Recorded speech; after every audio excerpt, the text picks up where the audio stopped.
Mbaniza nnyo ku YouTube channel ya Life Experience Uganda nange mwana mwala wa Asha navanda matova nange mwasibye mutya muli mutya kanswinenti muli bulungi nnyonyi ate nga gompya nkujugiza subscribinga onyige nawe awali akadibule tweta tubiringa tukwa notification gwe no mukade teweerabira ku sharinga onako right tukuletedde mwana mwala era nga basinga muyita Uncle Chumi munnange yabadde wali edi ku Power King ekasubi yategese concert yeji yaise concert munnange abantu babaddeyo ngembalaba abantu babadde banje abayimbi bamuyimbiddeko aba TikTok babaddeyo banji nnyo abantu bamubereddewo bambi bagamba teweevumanga nsinga tonnafa ate omukyalo ono era nga uvuddeko bannaku nga 3 emabega yafulumiza akatambi kembu bagamba mwenyini yakafulumiza naye kituufu nga tetwalabye nti ye 10 mulimba ne bana mamusala omugambo bamuwayiriza omwana watu ne munnange bagamba teweevumanga nsinga tonnakola ki nga tonnafa era 10 mu bigambo be yayogedde ku Power King ebyamuvudde ng'olaba edaddala kiva ku ntobo ya mutima gwe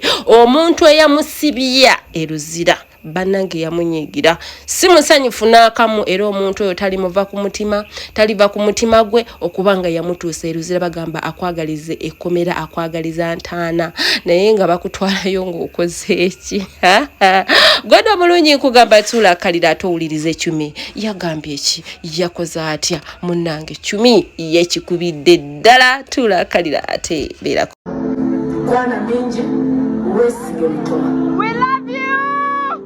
We love you, Chumi!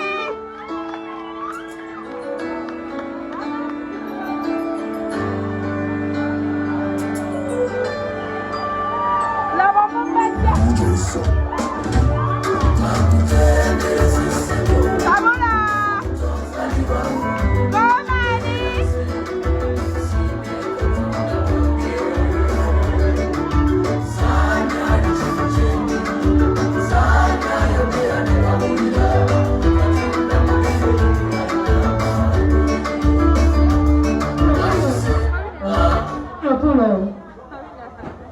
Come on, Bera bidde!